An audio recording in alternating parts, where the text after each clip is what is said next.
Hello and welcome to World Insight with me, Tian Wei, coming to you from Beijing on CGTN. Coming up on today's program, dozens of world leaders, along with other global movers and shakers, are bound for the World Economic Forum in Davos.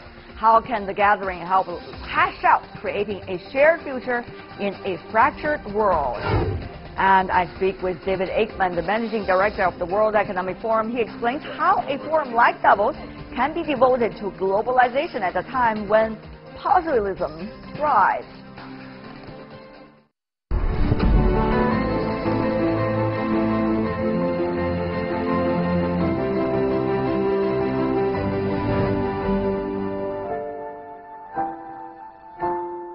The World Economic Forum in Davos will be held from the 23rd to the 26th this month. Last year, Chinese President Xi Jinping delivered a speech promoting globalization and free trade. This year, the theme is creating a shared future in a fractured world. With more than 60 heads of states attending the event, can the conference mend fences and lead to a consensus? Before our discussion, take a look at this. Creating a shared future. This year's World Economic Forum in Davos calls on the international community to cooperate on tackling major global challenges. Since the first incarnation of what is now the World Economic Forum in 1971, the list of high-profile attendees and the ambitions of Davos have grown considerably. When Klaus Schwab founded the forum, he invited around 400 business executives as he sought to introduce U.S. business practices to European companies. Today, Davos attracts several thousand guests, ranging from heads of state and business executives to policymakers and celebrities, to a week's worth of workshops, speeches, and discussions that focus on a central theme.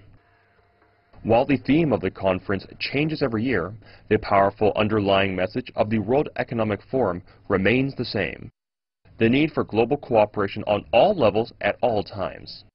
Last year, China was pushed to the forefront during the Davos gathering as Chinese President Xi Jinping presented his vision of globalization and what it means to the world economy. This time, Trump will be center stage at Davos. Will Trump reverse his America First rhetoric when he addresses the platform that embodies globalization?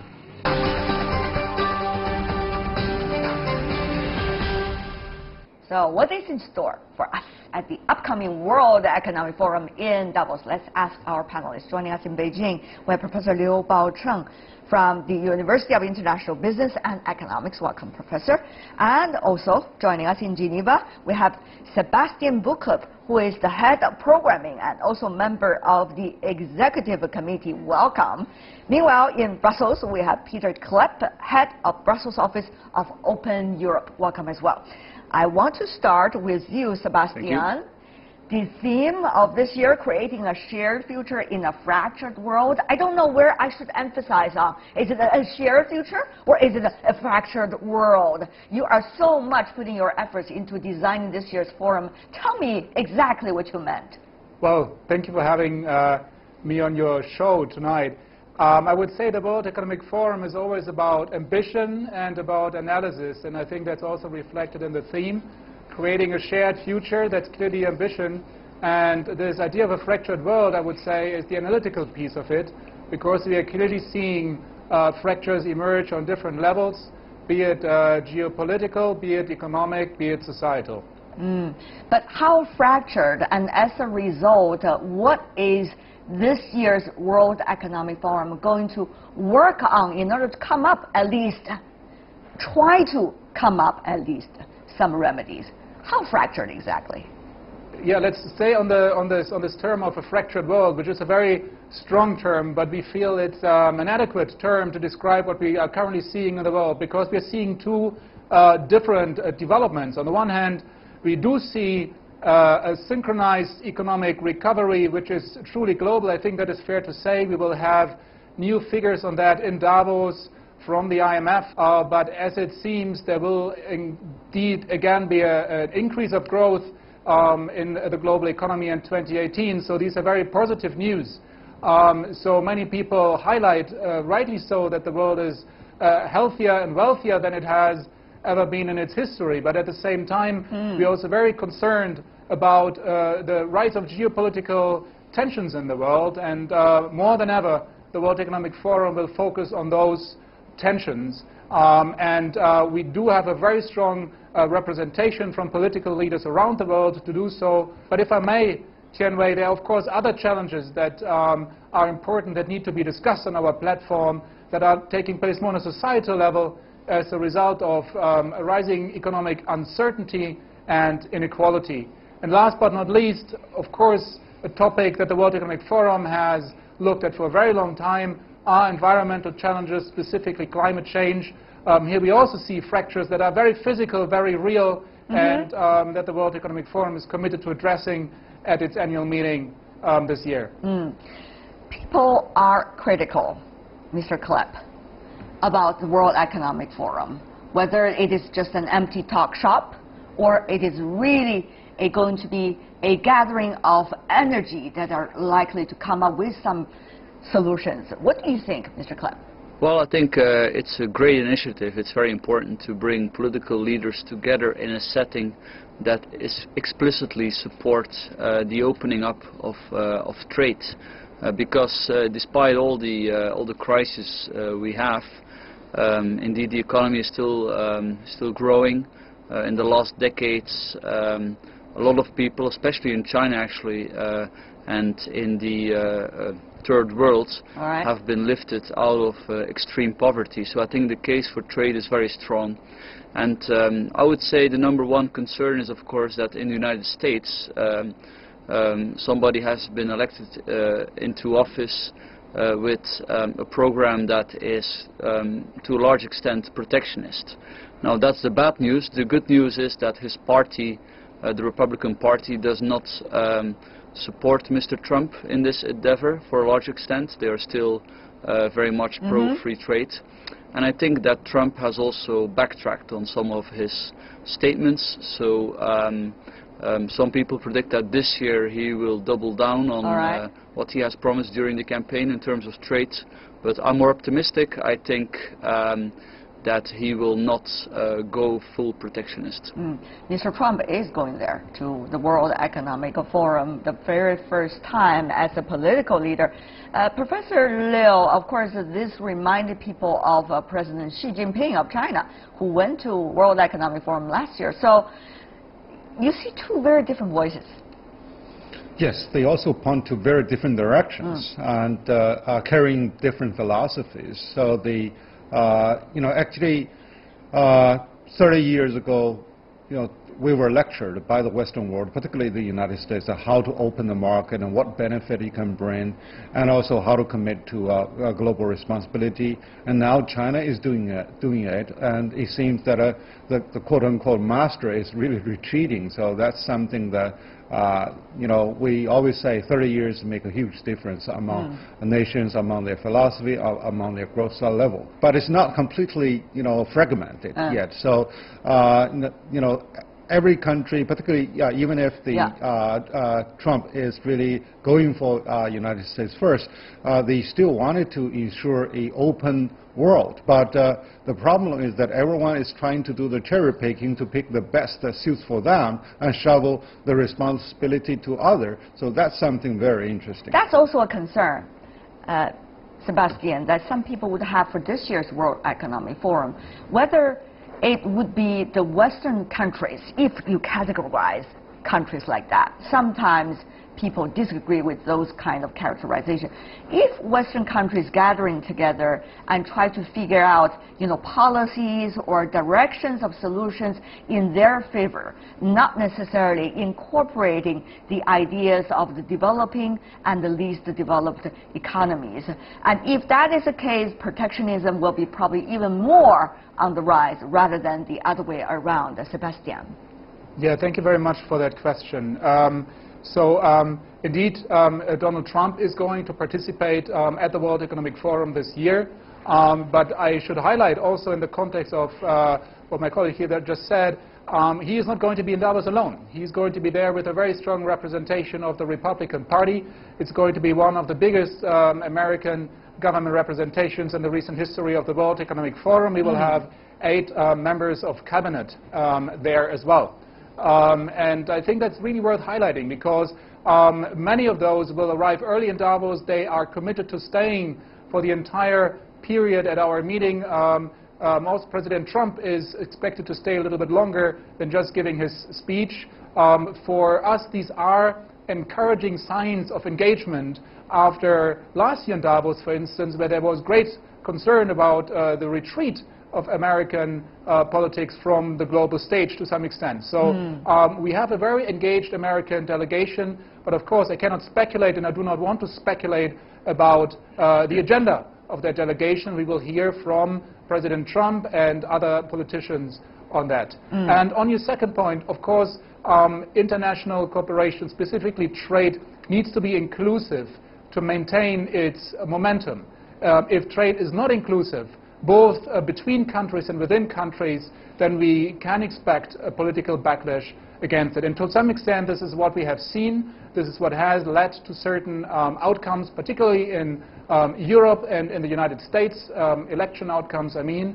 And I think this is a huge topic for us to discuss at the World Economic Forum. And if I may, my last point, indeed, we have moved out, gladly so, of a time where the West is in a position to lecture other countries, if I may say so. One of the thematic pillars of our meeting this year is about a multipolar and what we call a multi-conceptual world. It's not just that we have a more even distribution or a more widely distributed power. We also have different concepts of global governance.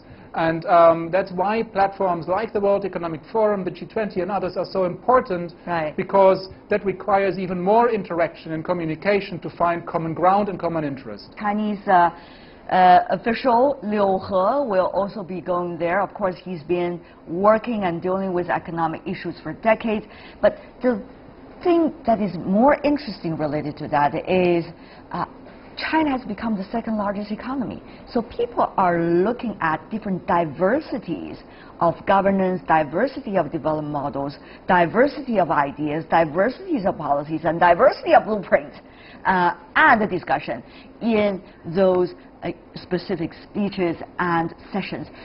Professor Liu, how much can China offer inspiration to the others, such as this critical time, even for the so-called Western countries? Yeah, I hope the presence of Donald Trump in Davos is not only there to propagate, American firstism, but rather also at least spare one ear to listen what other people are talking about.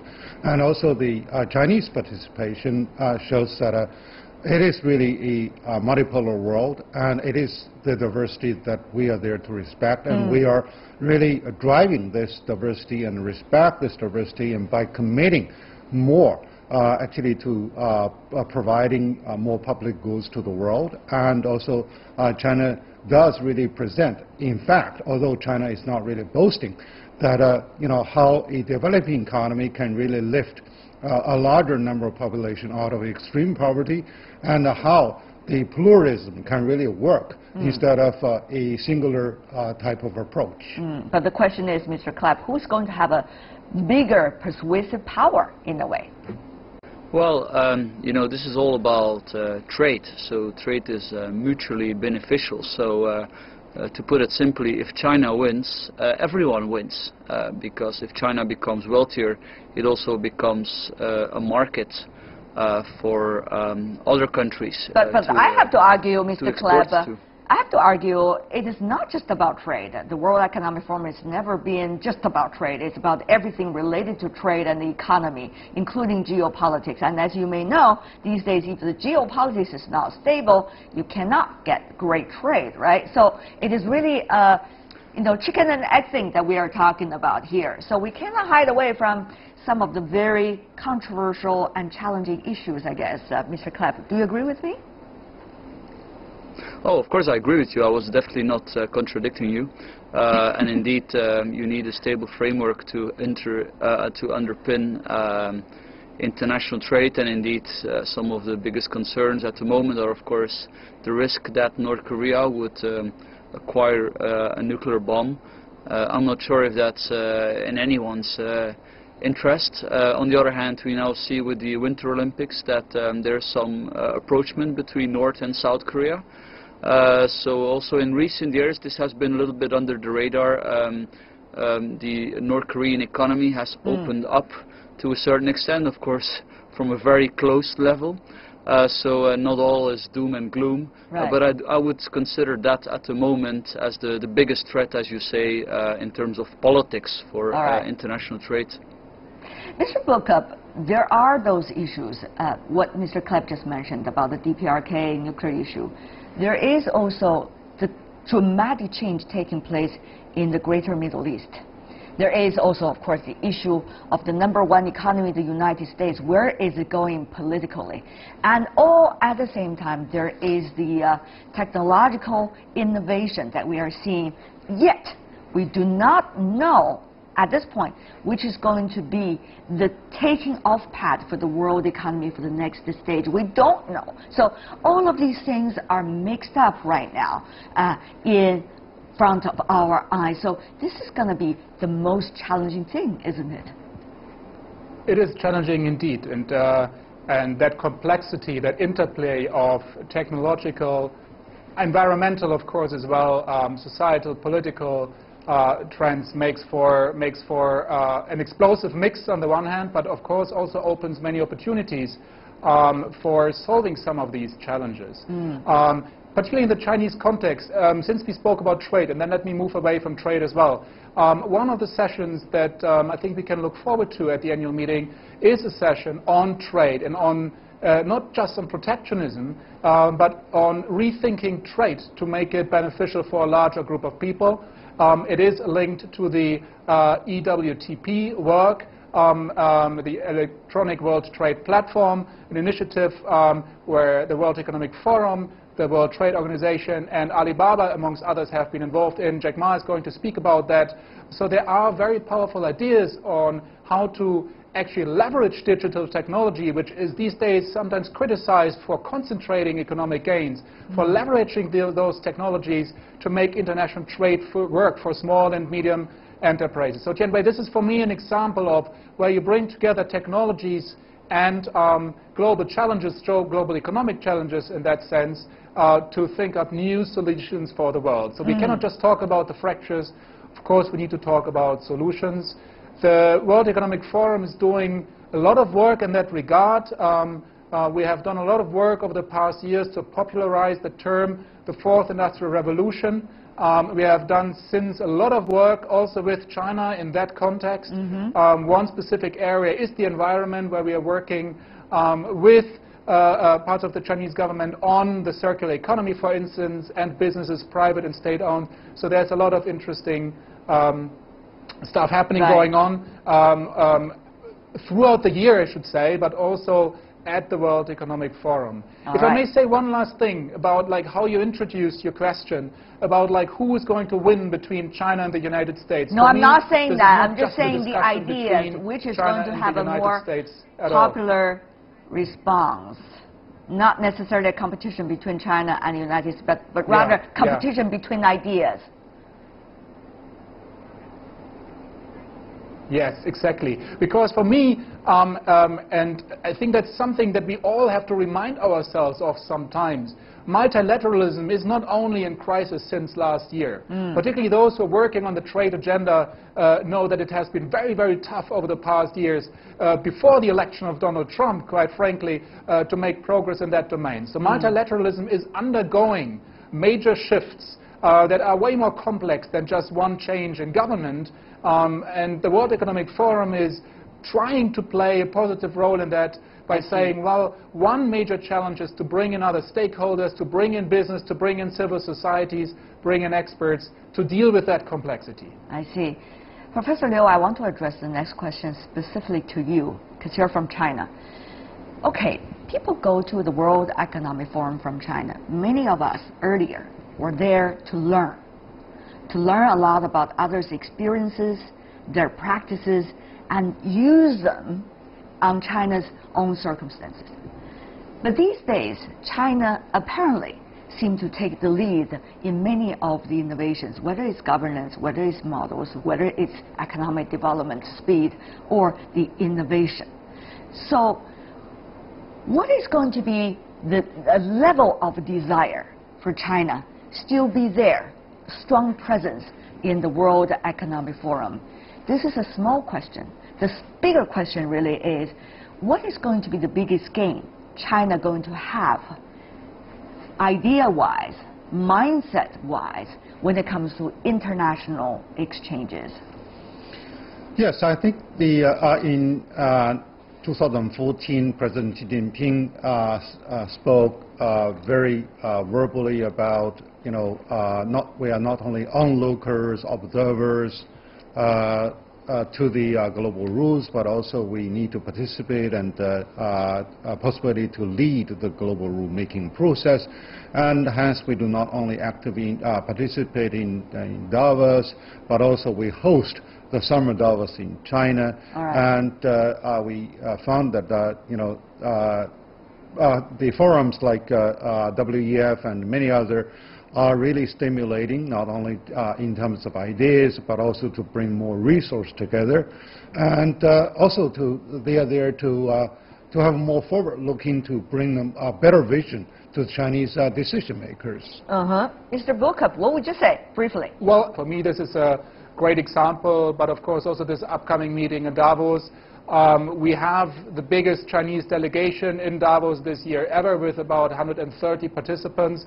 And this is clearly a two-way street where the world can learn from China and China can learn to some extent from the world. And I've been involved in our meeting in China and Tianjin and Dalian for almost a decade now. And what excites me is that whereas it was challenging even a couple of years ago sometimes to make the case, why are we running a global meeting on science and technology and innovation in China and not in Silicon Valley or elsewhere? Now very few people are asking this question because people realize that a lot of innovations, a lot of scientific progress is coming out of China. And by the way, we will have for the first time an ideas lab in Davos from China with Shanghai Jiao Tong University on the microbiome, where this university is playing a leading role. So we have many examples of that, and so particularly in the science and technology field, I think there's a lot happening. All right, we are looking forward to this year's World Economic Forum. We hope some consensus will be reached about a shared future, even though we are having a fractured world. For now, I want to thank the three of you gentlemen for being with us on the eve of the World Economic Forum. Thank you once again, Sebastian BUCKUP, Peter Klepp, Liu Baocheng. Really appreciate it. Thank you. Thank you. Stay with us here on World Insight. Still to come on our program.